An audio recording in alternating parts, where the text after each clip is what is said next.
Dear students, welcome to philosophy tuition. আগের ক্লাসে আমরা লৌকিক সন্নিকর্ষের অন্তর্গত তিনটা সন্নিকর্ষ নিয়ে আলোচনা করেছিলাম: সংযোগ সন্নিকর্ষ, সংযুক্ত সমবায় সন্নিকর্ষ এবং সংযুক্ত সমবেত সমবায় সন্নিকর্ষ। এই তিনটা সন্নিকর্ষ নিয়ে আলোচনা করেছিলাম। আজকে আমরা লৌকিক সন্নিকর্ষের অন্তর্গত বাকি তিনটা সন্নিকর্ষ নিয়ে আলোচনা করব: সমবায় সন্নিকর্ষ, সমবেত সমবায় সন্নিকর্ষ এবং বিশেষণ বিশেষ্য ভাব সন্নিকর্ষ। তাহলে প্রথম থেকে শেষ পর্যন্ত ক্লাসটি দেখো, তাহলে কিন্তু খুব সহজেই তোমরা বুঝে যাবে। ক্লাসটি ভালো লাগলে লাইক করবে, কোনো কিছু জানার থাকলে কমেন্ট করবে এবং চ্যানেলে নতুন হলে চ্যানেলটিকে সাবস্ক্রাইব করে নেবে। তো চলো শুরু করি। তাহলে সমবায় সন্নিকর্ষ। আচ্ছা, সমবায় সন্নিকর্ষ কখন হচ্ছে? কর্ণ ইন্দ্রিয় দ্বারা। কর্ণ ইন্দ্রিয় দ্বারা শব্দের প্রত্যক্ষে, কর্ণ ইন্দ্রিয় দ্বারা শব্দের প্রত্যক্ষে সমবায় সন্নিকর্ষ হয়। তাহলে কর্ণ ইন্দ্রিয় দ্বারা শব্দের প্রত্যক্ষে সমবায় সন্নিকর্ষ কিন্তু হয়। ন্যায় মতে আকাশ, ন্যায় মতে আকাশ কি? আকাশ হচ্ছে দ্রব্য। আকাশের গুণ, আকাশের গুণ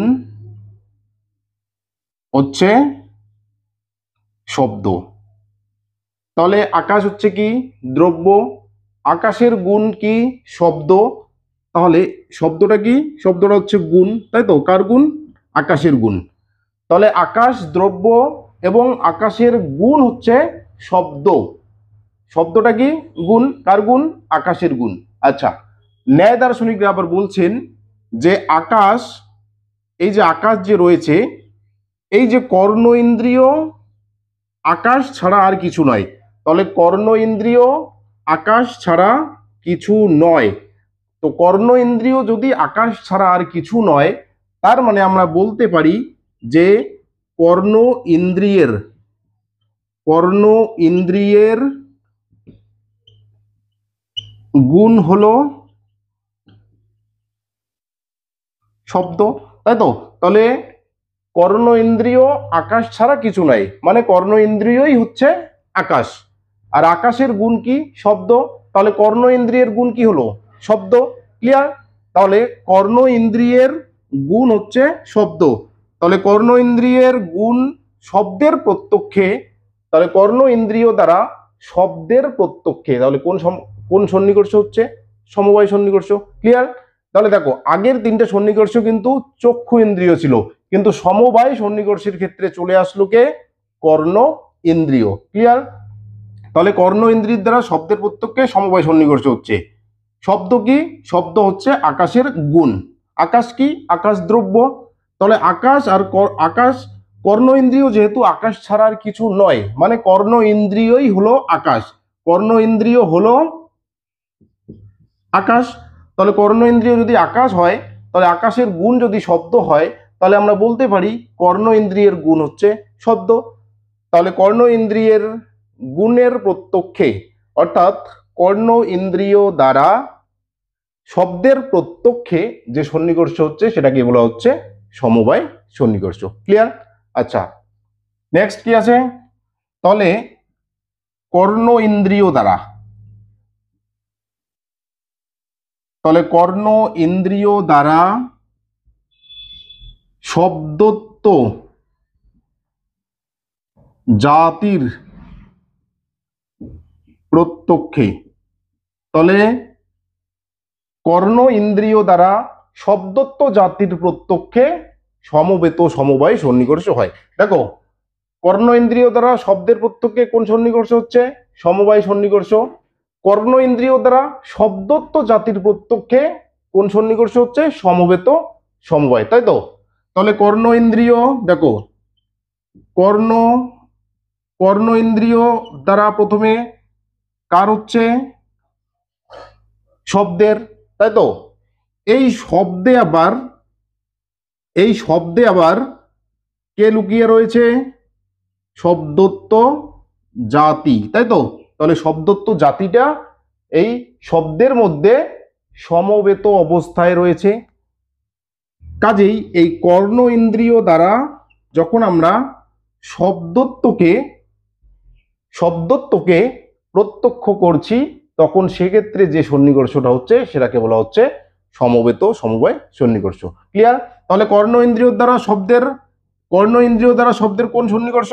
সমবায় সন্নিকর্ষ। আমরা দেখলাম এখানে কর্ণ ইন্দ্রিয় দ্বারা শব্দের প্রত্যেকে কোন সন্নিকর্ষ? সমবায় সন্নিকর্ষ।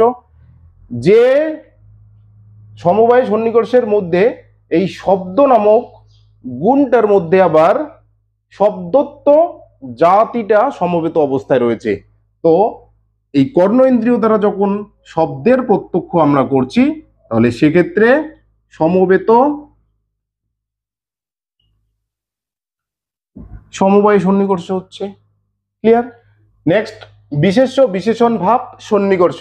তাহলে অভাব প্রত্যক্ষের ক্ষেত্রে যখন আমাদের সন্নিকর্ষটা হয়, তখন সেই সন্নিকর্ষটা হচ্ছে বিশেষ্য বিশেষণ ভাব সন্নিকর্ষ। কেমন করে? তাহলে চক্ষু ইন্দ্রিয়ের দ্বারা, দেখো, চক্ষু ইন্দ্রিয়ের দ্বারা যখন আমরা ঘটকে দেখি, মানে দ্রব্য, ঘট হচ্ছে একটা দ্রব্য। তাহলে চক্ষু ইন্দ্রিয়ের দ্বারা যখন ঘটকে দেখছি, মানে কোনো দ্রব্যকে দেখছি, তখন সেক্ষেত্রে আমাদের কোন সন্নিকর্ষ হয়? সংযোগ সন্নিকর্ষ। ঠিক একইভাবে এই চক্ষু ইন্দ্রিয়ের দ্বারা যখন আমরা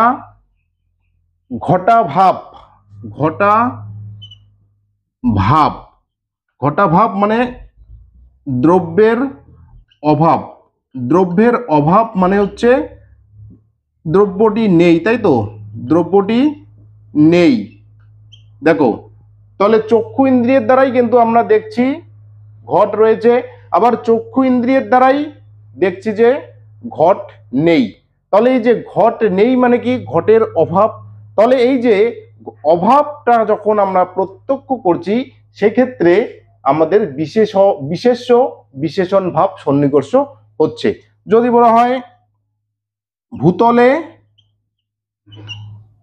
ঘট নেই, তাহলে ভূতলে ঘট নেই, এই যে ভূতল হচ্ছে কি? বিশেষ্য,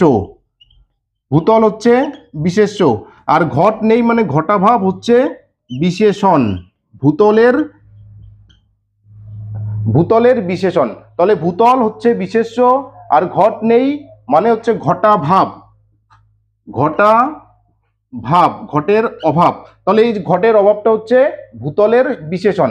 তাহলে দেখো, চক্ষু ইন্দ্রিয়ের দ্বারা আমাদের বিশেষ্যের প্রত্যক্ষ হলেও এই বিশেষণের কিন্তু আমাদের প্রত্যক্ষটা হচ্ছে, সেই প্রত্যক্ষটা কি হচ্ছে?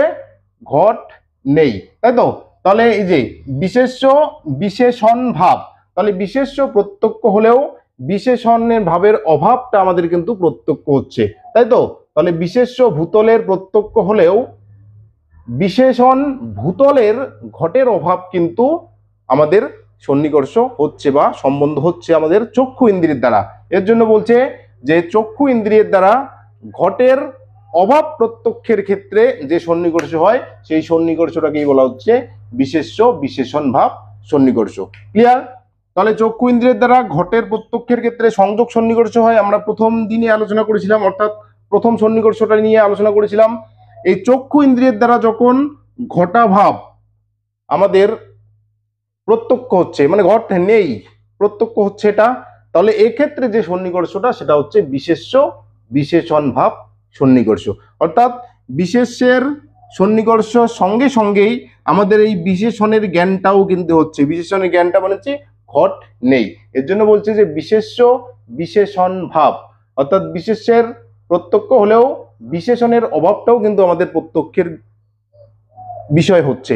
এর জন্য এই ক্ষেত্রে যে সন্নিকর্ষটা সেটা হচ্ছে বিশেষ্য বিশেষণ ভাব সন্নিকর্ষ। ক্লিয়ার? আশা করি বুঝতে পারছো। নেক্সট ক্লাসে আমরা অলৌকিক সন্নিকর্ষগুলো নিয়ে আলোচনা করব।